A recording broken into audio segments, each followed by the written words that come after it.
देखिए, महाकुंभ का महाआयोजन जहां पर 13 जनवरी से ये महाकुंभ शुरू होने वाला है, ऐसे में अलग अलग विभाग में तमाम महत्वपूर्ण तैयारियां करने में विभाग जुटा हुआ है और इन्हीं विभाग से जुड़े लोगों से बातचीत करेंगे हम अपने अगले सेशन में। और सेशन के लिए मैं आमंत्रित करना चाहूंगी संजय सिंह जी को। आप एडीआरएम है प्रयागराज के, सर प्लीज मंच पर आएं हमारे साथ इस चर्चा में शामिल होने के लिए। हम अगला नाम लेना चाहेंगे शशिकांत त्रिपाठी जी का। आप सीपीआरओ हैं एनसीआर नॉर्दर्न सेंट्रल रेलवे के। सर प्लीज आए और अपनी सीट ग्रहण करें। और इसी के साथ ही मैं अगला नाम लेना चाहूंगी विवेक मिश्रा जी का। आप joint director central hospital Mahakumbh Nagar हैं। तो देखिए, रेलवे की जब बात होती है, स्वास्थ्य विभाग की जब बात होती है, तो बड़ी महत्वपूर्ण।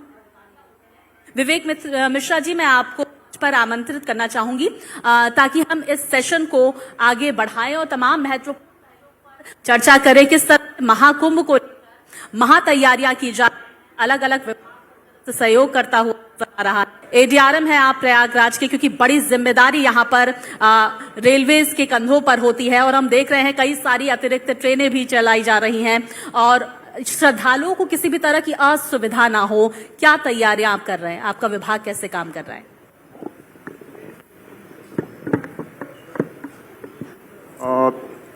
देखिए, रेलवे की तरफ से पिछले 2 साल से अधिक समय से तैयारियां चल रही हैं और इसमें हमने जो इंफ्रास्ट्रक्चर वर्क थे, जो मूलभूत सुविधाएं हैं, उनको बढ़ाने का काम किया है।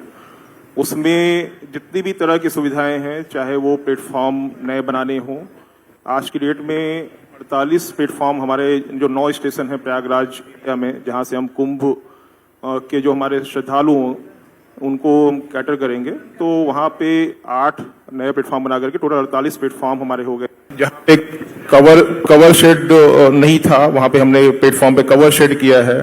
इस तरह से वेटिंग हॉल्स हमारे जो हैं, एग्जीक्यूटिव लाउंजेस हैं, उनको सबको हमने अपग्रेड किया है, नए लाउंजेस बनाए हैं। 2 स्टेशनों को पूरी तरह से नया कर दिया है हमने। इस बार प्रयाग जंक्शन है और फाफा मऊ जंक्शन, इन दोनों स्टेशनों को अमृत भारत स्टेशन योजना के तहत पूरी तरह से नया रूप दे दिया है, नई बिल्डिंग बना करके, सेकंड एंट्रीज को डेवलप करके। और जो सबसे बड़ा काम हुआ है, इसमें 21 फ्लाईओवर इस बार प्रयागराज एरिया में बने हैं, जो कि हमें सुविधा करेंगे कि जो ट्रेन है और रोड ट्रैफिक है वो इंडिपेंडेंट आपस में एक दूसरे को इंटरफेयर न करे और इंडिपेंडेंट चल सकें। तो ये अपने आप में रिकॉर्ड है, 21 फ्लाईओवर बनाना प्रयागराज शहर में और प्रयागराज क्षेत्र में अपने आप में रिकॉर्ड है। पिछले कुंभ में 9 बने थे, इस बार 21 फ्लाईओवर बने हैं। इस तरह से बड़े बड़े काम। सर की रेल मंत्री अश्विनी वैष्णव खुद तैयारियों का जायजा लेते हुए नजर आए थे। क्या कुछ दिशा निर्देश उनकी तरफ से दिए गए? देखिए, मंत्री जी ने पहले 2-3 बार मीटिंग ली है रेलवे बोर्ड में, मंत्रालय में। उसके बाद यहाँ भी उन्होंने दौरा किया और बहुत ही तरीके से उन्होंने जो भी तैयारियां हैं रेलवे की, उसको पहले समझा उन्होंने प्रेजेंटेशंस के माध्यम से, 1-to-1 डिस्कशन करके, और उसके बाद फिर उन्होंने विजिट किया हमारे इम्पोर्टेंट वहां पे है कि किसी भी तरह की असुविधा ना हो किसी भी यात्री को। जो भी हमारी जो तैयारियां हैं वो समय से पूरी हो जाए और विशेष रूप से सुरक्षा पे विशेष ध्यान रखने के लिए उन्होंने निर्देश दिया है कि सभी जगह चाक चौबंद व्यवस्था हो और किसी भी तरह की कोई गड़बड़ न होने पाए। रेलवे से जो है नहीं होंगी। हम रुक करेंगे शशिकांत त्रिपाठी जी का। सर, मैं आपसे पूछना चाहूंगी कि स्टेशन पर यात्रियों की सुविधा के लिए क्या व्यवस्थाएं की गई हैं, क्योंकि हम देख रहे हैं करोड़ों की संख्या में यात्री पूरे देश के कोने कोने से पहुंच रहे हैं। खासकर हम ये भी देख रहे हैं कि विदेशों से भी श्रद्धालु पहुंच रहे हैं। क्या तैयारियां? देखिए, महाकुंभ का जैसे कि सभी को पहले से ज्ञात होता है कि जनवरी 2025 में महाकुंभ का आयोजन प्रयागराज में होने जा रहा है। रेल प्रशासन ने भी इसको नजर में रखते हुए हम लोगों ने लगभग 2 साल पहले से ही इसको तैयारियां शुरू कर दी थी। अगर इंफ्रास्ट्रक्चर क्षेत्र की बात करें तो जैसे सर ने बताया, हम लोगों ने बहुत सारे एफओबीज का निर्माण किया, नए आरओबीज का निर्माण किया। शशि जी, आप अपनी बात पूरी करें, क्योंकि आप बता रहे थे कि किस तरह से स्टेशन पर व्यवस्थाएं की जा रही हैं ताकि यात्रियों को जो श्रद्धालु हैं उन्हें भी किसी तरह की असुविधा ना हो। बिल्कुल, जैसे कि मैं बता रहा था अभी, हमने बहुत सारे आधारभूत संरचना के विकास के लिए, इंफ्रास्ट्रक्चर के डेवलपमेंट के लिए बहुत सारे कार्य किए हैं। चाहे नए आरओबीज का निर्माण हो, प्लेटफॉर्म का एक्सटेंशन हो, बहुत सारे हमने यात्री आश्रय शेडों का विकास किया है। अब अगर आते हैं जो रेलवे प्रेमाइसेस में जब भी कोई आदमी आता है तो उसकी पहली जरूरत होती है कि उसे एक सुविधा से एक ट्रेन मिल सके जिससे वो अपने गंतव्य की तरफ चला जाए। हम लोग इस मेला अवधि के दौरान 13,000 गाड़ियों का संचालन करने जा रहे हैं। 13,000 गाड़ियों में हमारी 3,000 ट्रेन मेला स्पेशल ट्रेन होंगी। इसमें कुछ ट्रेन हमारी लॉन्ग डिस्टेंस ट्रेन है, कुछ शॉर्ट डिस्टेंस ट्रेन होंगी और कुछ हम लोग रिंग रेल सर्विस भी चला रहे हैं। रिंग रेल का मतलब यह है कि एक सर्किट में वो ट्रेन चलेंगी, यहां से प्रयागराज से ओरिजिनेट होंगी, बनारस अयोध्या होते हुए वापस प्रयागराज आएंगी, अथवा प्रयागराज से ओरिजिनेट होंगी, गोविंदपुरी चित्रकूट होते हुए वापस प्रयागराज आएंगी। तो इस तरह से हम एक सर्किट में ट्रेनों का संचालन करेंगे ताकि न केवल लोग प्रयागराज में स्नान कर सकें बल्कि जो नजदीक के आसपास के पवित्र तीर्थ स्थान हैं, चाहे बनारस हो, चाहे अयोध्या हो, चाहे चित्रकूट हो, चाहे विंध्याचल हो, वहां भी लोग दर्शन कर सकें। हम लोगों ने अपने यात्रियों को सुविधा को ध्यान में रखते हुए यात्री आश्रय शेडों का विस्तार किया है।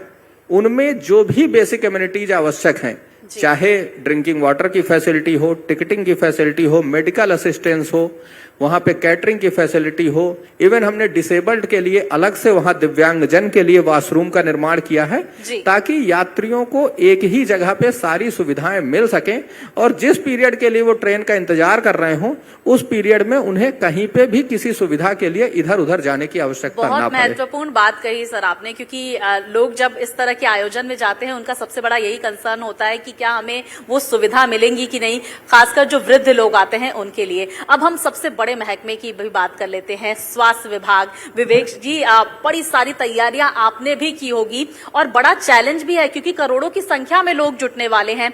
किस तरह से आपकी विभाग की तैयारियां देखने को मिल रही हैं? नमस्कार, मैं ये बताना चाहूंगा कि स्वास्थ्य विभाग ने अपनी पूरी तैयारियां कर ली हैं और हमारे मेला क्षेत्र में, कुंभ मेला क्षेत्र में 23 हॉस्पिटल हैं जिसमें 10 हॉस्पिटल एक एक बेड के प्राथमिक स्वास्थ्य केंद्र टाइप के हैं और हमारे 10 हॉस्पिटल हैं जो हमारे सेक्टर हॉस्पिटल के रूप में है 20-20 बेड के। हमारा 2 सब सेंट्रल हॉस्पिटल है 25-25 बेड का और एक हमारा सेंट्रल हॉस्पिटल है 100 बेड का। हमारे सेंट्रल हॉस्पिटल में वो सभी सुविधाएं उपलब्ध हैं जो आप सोच सकते हैं। हमारे पास सारे स्पेशलिस्ट वहां पे मौजूद हैं। हमारे पास मेल वार्ड अलग से है, फीमेल वार्ड अलग से है। 45 बेड मेल वार्ड में है, 40 बेड फीमेल वार्ड में है, 5 बेड पीडियाट्रिक वार्ड के हैं, 5 बेड पीडियाट्रिक वार्ड के हैं और 10 बेड का हमारा आईसीयू है जो कि अत्याधुनिक आईसीयू है। उस आईसीयू को कैंट जनरल हॉस्पिटल चला रहा है और इस आईसीयू की खासियत ये है कि ये आईसीयू हमारा जो है एआई कैमरे बेस्ड आईसीयू है, टेली आईसीयू कह लीजिए इसे। इसमें हमारे स्पेशलिस्ट तो रहते ही हैं लेकिन इसका कनेक्शन जो इसके मॉनिटर्स हैं, जो मल्टीपैरा मॉनिटर्स हैं, अगर किसी भी पेशेंट जो एडमिट है उस पेशेंट की अगर कोई पैरामीटर सामान्य से कम ज्यादा होता है या खतरे से ऊपर निकल जाता है तो वो बीप बजाता है और हमारा जो 4 कैमरे लगे हैं उस वार्ड में वो एआई बेस्ड है। तुरंत उस पर फोकस करके वो हमारे जो कैंट जनरल हॉस्पिटल के डायरेक्टर हैं डॉक्टर सिद्धार्थ पांडे, उनके पास इंफॉर्मेशन सेंड करता है विद इन सेकेंड्स और एक इंफॉर्मेशन वो मेदांता लखनऊ के क्रिटिकल केयर डिपार्टमेंट को सेंड करता है और जब तक वो ओके नहीं करते तब तक वो बजर बजता रहता है। और हमारे जो यहाँ कैमरे लगे हुए हैं वो कैमरे बाइलेटरल टॉकेटिव हैं। यहां से अगर कोई मैसेज जाता है तो वो मेदांता लखनऊ या सिद्धार्थ पांडे जो डायरेक्टर उनके पास चला जाएगा और वहां से अगर वो कोई मैसेज देंगे तो वो मैसेज यहाँ पे आ जाएगा और हम इसी कैमरे के थ्रू उनको यहाँ उस पेशेंट का चल रहा ट्रीटमेंट दिखा सकते हैं और उस पे अगर कोई भी उसमें से इम्प्रूवमेंट करना है तो इम्प्रूवमेंट करवा के हम तुरंत उस पेशेंट को बेहतर तरीके से कर सकते हैं। हमारे जो सब सेंट्रल हॉस्पिटल हैं, ये 2 सब सेंट्रल हॉस्पिटल हैं, एक अरैल में है, एक झूसी में, सेक्टर 24 में, सेक्टर 20 में। ये हम लोगों ने इसलिए सोच रखा था क्योंकि ड्यूरिंग मेला, जब मेला होता है तो आवागमन में बंधन होते हैं, जी। बाधाएं रहती हैं, रोक रहते हैं।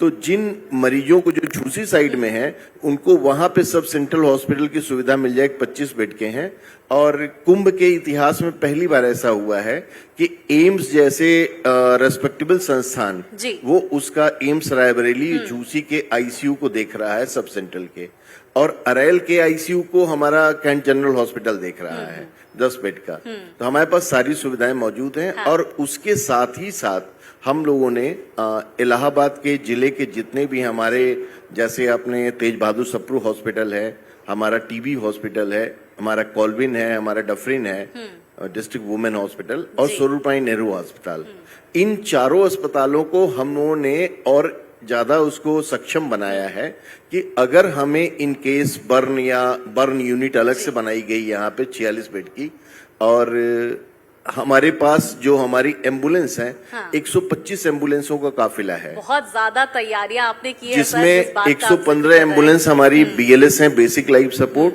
10 एम्बुलेंस एडवांस लाइफ सपोर्ट हैं। बिल्कुल। और हिस्ट्री में पहली बार कुंभ के हम यहाँ रिवर एम्बुलेंस यूज कर रहे हाँ। हैं। रिवर एम्बुलेंस में हमारी पूरी मेडिकल टीम रहेगी, दवाइयां रहेंगी, और एयर एम्बुलेंस हमारी बमरौली में बिल्कुल सर, तभी कहा जा रहा है कि अत्याधुनिक सुविधाओं से लैस ये होने वाला है महाकुंभ, जिसकी तैयारियां आप सबने युद्ध स्तर पर कर ली है। 13 जनवरी का इंतजार है। आप तीनों मेहमान हमारे साथ जुड़े, आपने बहुत महत्वपूर्ण बातें, बहुत महत्वपूर्ण पक्ष हमारे चैनल पर रखा है। मैं मंच पर इस वक्त बुलाना चाहूंगी हमारे साथ हमारे यूपी एडिटर पवन सेंगर जी को, हमारे गेस्ट को सम्मानित करें। उन्होंने बहुत महत्वपूर्ण बातें हमारे दर्शकों तक पहुंचाई है। और साथ ही साथ अनम, आप भी मंच पर आ जाएं। तो हमारे साथ संजय जी, शशि जी और विवेक जी हमारे साथ जुड़े थे। और किस तरह से तमाम विभाग इस महाकुंभ के लिए महातैयारियां कर रहा है, इसके बारे में इन्होंने विस्तार से जानकारी दी। क्योंकि देखिए, हर एक विभाग पे एक बड़ा प्रेशर है। करोड़ों की जब आबादी होगी तो जाहिर तौर पर तैयारियां भी यहाँ पर युद्ध स्तर पर की जा रही है, और अभी से भी इसका असर देखने को मिल रहा है। यही वजह हम देख रहे हैं कि किस तरह से कायाकल्प होता हुआ प्रयागराज नगरी का देखा जा रहा है। संजय जी, शशि जी और विवेक जी को सम्मानित किया जा रहा है। बहुत युद्ध स्तर पर काम कर रहे हैं आप सभी। हम चाहेंगे तालियों की गड़गड़ाहट इनके लिए जारी रहनी चाहिए। तो मुझे लगता है कि इतनी जिम्मेदारियां हैं कि आप सो नहीं पा रहे होंगे इस समय। तो जाहिर तौर पर जब फरवरी में समापन होगा उसके बाद शायद एक निश्चिंती की नींद आप सब ले पाएं। बहुत बहुत शुक्रिया, आप तीनों हमारे मंच में हमारे साथ जुड़े, हमारे खास कार्यक्रम में जुड़े।